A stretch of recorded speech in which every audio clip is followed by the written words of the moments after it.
Do I see a bit of myself in the people that come to see me playing live? Yeah, I'd like to think a little bit. I mean, they're all about 20 years younger than me, so.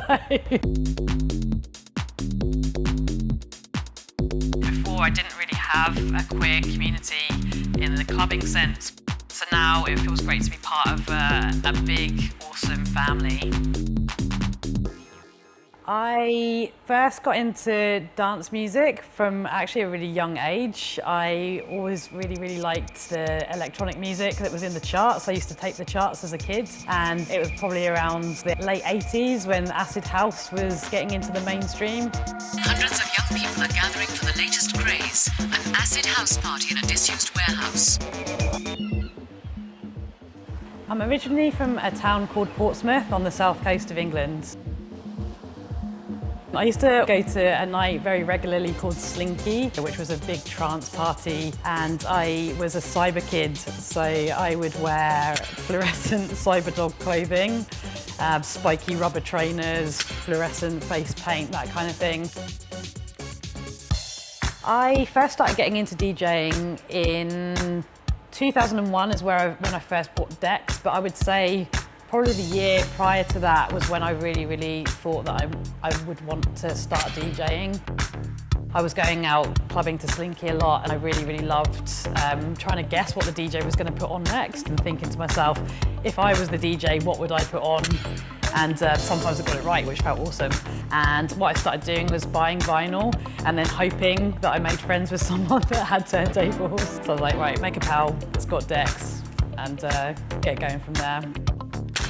It took me quite a while to feel confident enough that I might want to do it as a career. It was always a bit of a hobby and I really loved it. I kind of didn't dare to dream that I could make it into a career, I think.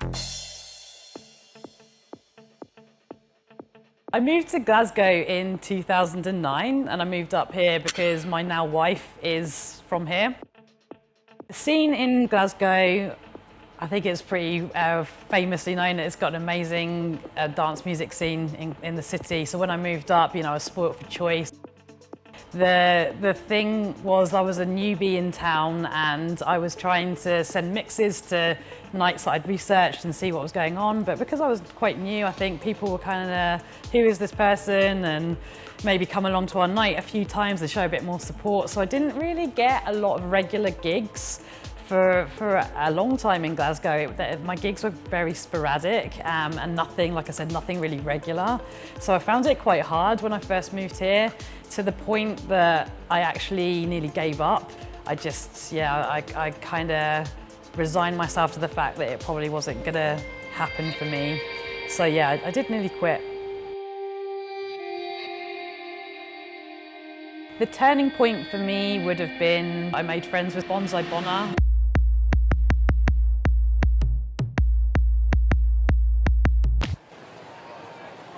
How would I describe ourselves before a set? Absolute nervous wreck.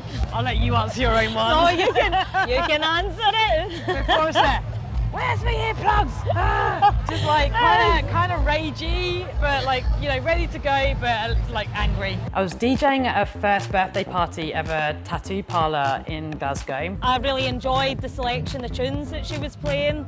Also, the way that she was just commanding attention in the audience. I was really interested to see her do a set at my own club night at Shoot Your Shot. Shoot Your Shot is a big queer extravaganza. Bonsai has curated just a very special party that feels like nothing else in Glasgow. It's my love letter back to Glasgow, the place that accepted me for who I was. The crowds are just great. You can play all sorts and everyone's really up for anything really.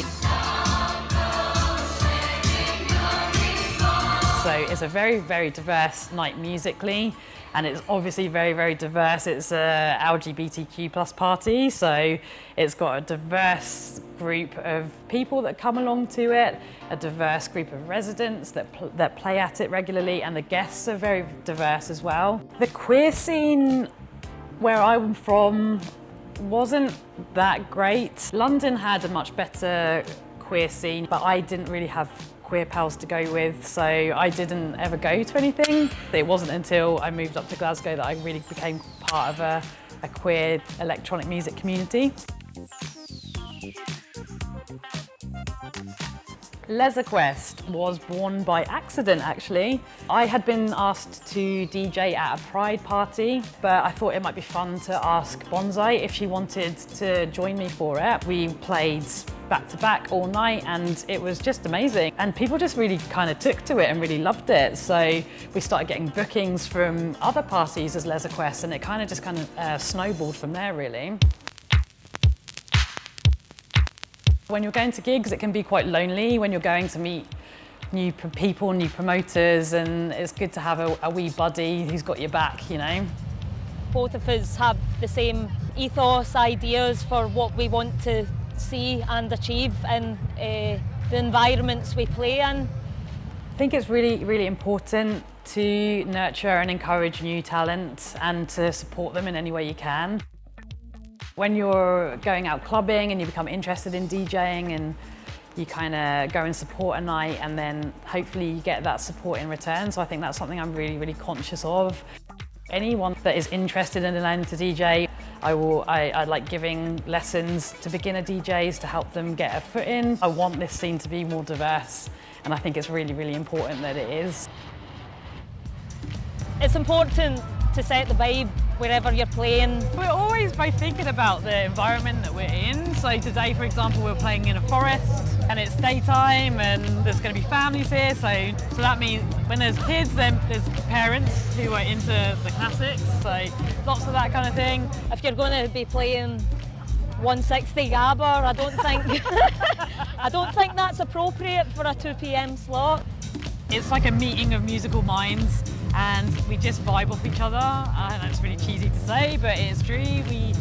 We like enough different stuff and enough samey stuff that the sets are really interesting.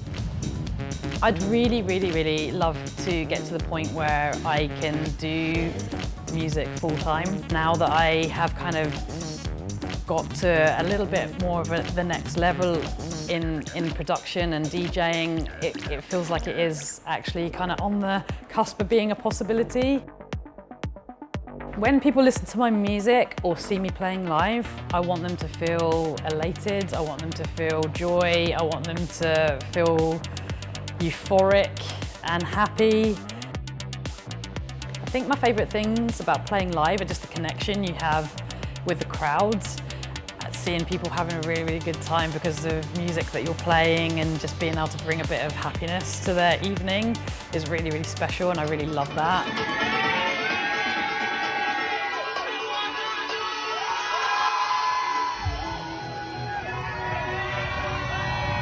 That's when you see that crowd interaction and what you have cultivated and you persevered doing, when that all really, again, pops off.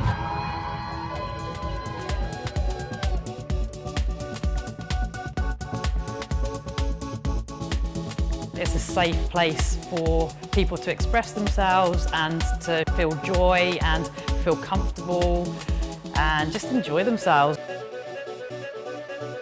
It just kind of solidifies why I love DJing.